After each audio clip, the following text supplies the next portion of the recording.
we have the Tropical Bowl coming Let's up go. on FloFootball this weekend. Last but not least, it'll air live on FloFootball.com and on the Flo Sports app for the second year in a row. And for those of you who don't know, it is a college senior all-star game that features a pretty impressive lineup of players who are on the fringe of the NFL draft, looking to play their way onto some pro rosters. Last year, the game was headlined by, among others, former LSU Tiger and current New England Patriot Danny Etling. Mm-hmm. And quarterbacks in particular are intriguing once again this year. I ask you to compile a list of players that stand out or that you were intrigued by. Did you do your homework? Kinda. Malik Rozier is very interesting to me. Yeah, I think that's easy pickings there, I guess. Broke Miami's single-season record for touchdowns. Was a major story a year ago. Yes. Kind of a rough year this year. Yes. It would just be interesting to see how he responds after a tough year. I'm going to say this guy, Devlin Hodges, because I was pretty critical of him on the show. Hey, be cool about Devlin. Back at the beginning of the year. I am. Okay, all right. And you informed me that he broke many records. He is the all-time FCS passing leader, 3-time Southern Conference Player of the Year. Listen, I watched him play one game, okay? And it happened to be against Florida State. Mm-hmm. And that was not his best game. I'll just say that. You're right. That's fair to say. It was not his best game. They were in the driver's seat of that game, and just some poor decisions. Mm-hmm. And Florida State was able to win the game, and I really wanted them to beat Florida State. I just thought it would be hilarious if Florida State lost to them. Sanford, right? Uh-huh. Yep. So I will be much nicer than him, and I'm actually excited to watch him play. And Agreed. Then the other guy, my man, Vinnie Espinoza. That is your man. When we had the SCS Bowl back in December, mm-hmm. he balled out. He did. Balled out so much that he got a roster spot in this game, which mm-hmm. is supposed to be for FBS players. But he was incredible. His team was down 14 with like 3 minutes to go, and they do the whole kind of rotating quarterback thing. Mm-hmm. There were like 3 or 4 of them, and anytime he was on the field, they were moving the ball, and it was not his fault they were in that 14-point hole. Another quarterback had thrown a couple picks, but he led them back, and then ran in a touchdown on like 4th and goal, and then Dana Holgerson went for 2 because there was no time left. Dana was there? Yeah. Wow. He said, "You want to go win some games? Let's go win some games." And then Vinnie Espinoza's like, "Coach, I got this." And he ran it in with no time on the clock. He was awesome. So I'm excited to see how he did. You mentioned to me that a couple years ago, Kenny Moore, who's now starting corner for the Colts, he did that, played in the FCS game. Yep. He balled out. Yep. They brought him up. Yep. Got promoted. Yeah. And then he just had a sack and interception mm-hmm. in Wild Card Weekend for the Colts. Yeah. Not the best motivational speaker, but an outstanding corner. And then just because I'm a complete homer, but Kenny Bigelow, my dude, former 5-star recruit, went to USC, grad transfer to West Virginia this year, and was awesome.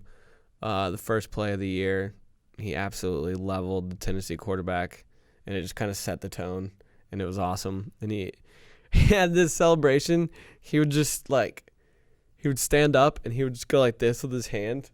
That's it. And just spin his hand like this. What does that mean? I don't know, but it was cool.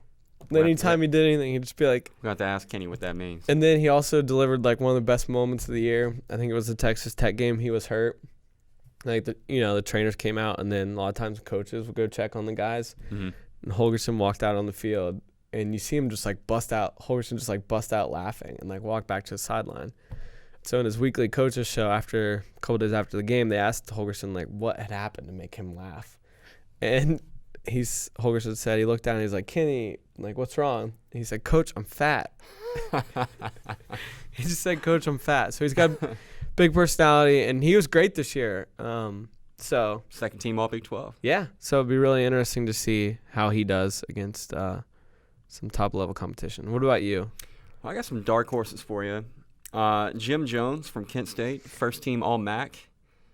6'2", 228, kind of a sideline-to-sideline mm-hmm. playmaking linebacker. I feel like he's got a chance to play his way into the league. Tommy Dennis, at Penn. He's an offensive tackle, 6'5", 305. First team FCS All-American. AP, Hero, Stats, AFCA. Everybody had him as their first team tackle. Okay. And obviously, he's a genius boy at Penn. Seriously. So I think, a guy like Tommy Dennis is like the perfect type of player to be in a game like this and put yourself on the radar and potentially find yourself into the last couple of days of the draft. And then lastly, Scott Miller from Bowling Green was a wide receiver who had 0 offers from FBS programs until Bowling Green offered him, and they gave him a whole 24 hours to commit. So he did, obviously, ultimately commit to Bowling Green, had an outstanding career there, track guy, extremely fast, and, a guy who I feel like is a prime candidate to fill one of those slot receiver roles for a team in the NFL, like potentially the New England Patriots. Why?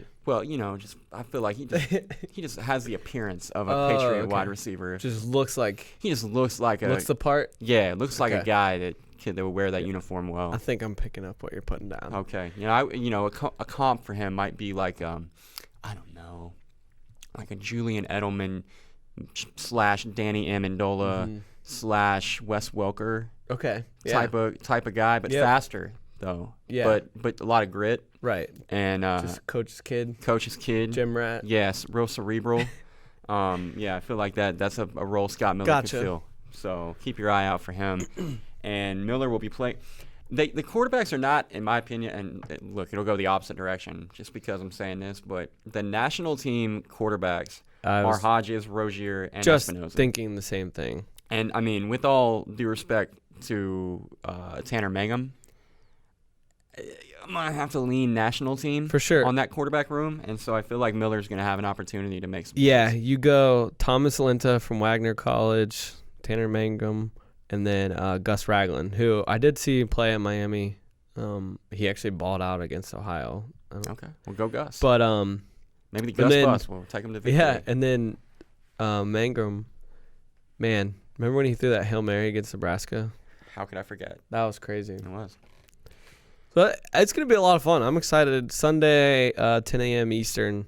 Get you some football in before the divisional games. Before the NFL playoffs start. I think we've talked about it. I think that's the plan. Yeah. Start time might seem weird, but at first I was like, that's really weird. And Colby's like, well, he's trying to do it to help you out here. Yeah, absolutely. So wake up, coffee, Tropical Bowl. That's right.